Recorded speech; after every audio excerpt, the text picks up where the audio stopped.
Where did we go wrong with Ethereum scaling? It would not be a surprise if the fragmentation of Layer 2 rollups led to the downfall of the network's application dominance equals nil, Foundation Chief Product Officer Avi Zurlo argues. Coming off the heels of ETH Denver, the rollup ecosystem is buzzing over the several new and exciting ideas discussed in the Mile High City to address the growing state fragmentation issue in the rollup space. Avi Zurlo is the Chief Product Officer of equals nil Foundation. At the event, leaders, builders, and visionaries revisited Ethereum's rollup-centric roadmap from 2020, where we've come as an industry since then, and how the new roadmap has led to an explosive growth for the Alto ecosystem. Indeed, the total value locked in Layer 2 seconds is up by over 230% in the past year alone. With this growth came the natural next step in evolution: modular scaling designs. While modular blockchains, i.e. networks that specialize in performing specific functions, are serving near-term demand for cheaper transactions and providing entirely new application designs, thought leaders in Denver unanimously agreed that there are still outstanding challenges presented by modular scaling.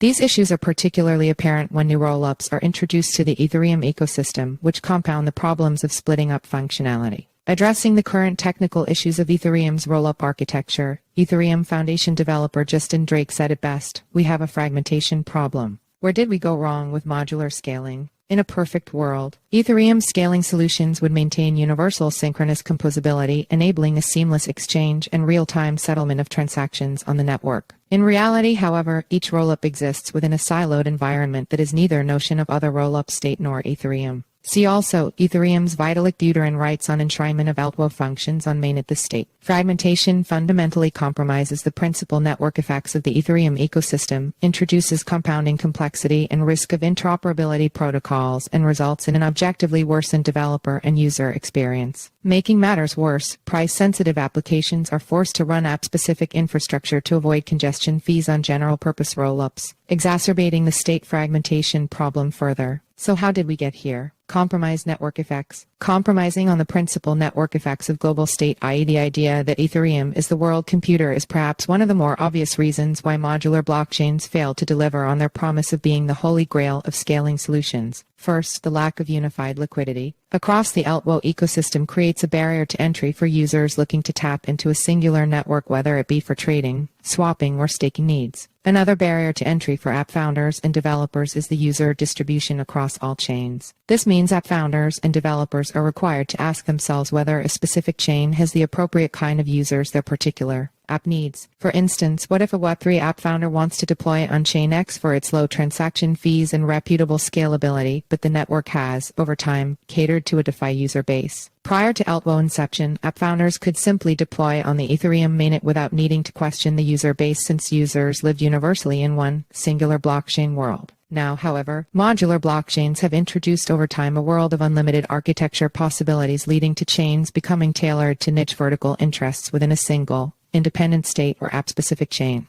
This calls into question, are the customizations of an app-specific chain worth it? Interoperability complexity, when will it end? Bridge hacks account for more than $2.8 billion, funds lost within the larger crypto industry. Today, users have grown desensitized to bridge hacks. Unfortunately, the number of hacks will only rise as we continue to ignore and fail to come to consensus for a solution on the current state of Alto state fragmentation. See also, what are rollups? CK Rollups and Optimistic Rollups explained. It's important to note that interoperability has always been extremely difficult to solve, and there is no one-size-fits-all silver bullet solution, but at the rate in which the Alto ecosystem is growing and the plethora of app-specific blockchains arising, the interoperability and state fragmentation issue will only escalate and become even more complex, diminishing developer and user experience. Building on my above point, interoperability complexity only creates additional frustration and fragmentation for the developer building on any given network. Developers shouldn't have to worry about whether their deployed application will successfully scale, maintain low transaction costs, and ultimately meet the needs of their users. See also, understanding the economics of Ethereum Layer 2 seconds. Simply put, developer mindshare should be focused solely on building an application set to move the needle and onboarding the next billion users into Web3. Right now, however, developers are working around convoluted network abstractions to offer a seamless user experience, which ultimately serves as a distraction and unnecessary workload for the developer. Similarly, users are forced to manage the complexity of interaction cross-chain, including asset bridging, wallet network management, and juggling endless amounts of gas tokens just to adapt to this fragmented state. Builders need to focus on introducing scaling solutions for not just the crypto power users, but also the crypto-curious newcomers who will immediately feel intimidated by the endless steps needed to communicate cross-chain and turn their head on the Ethereum ecosystem all together.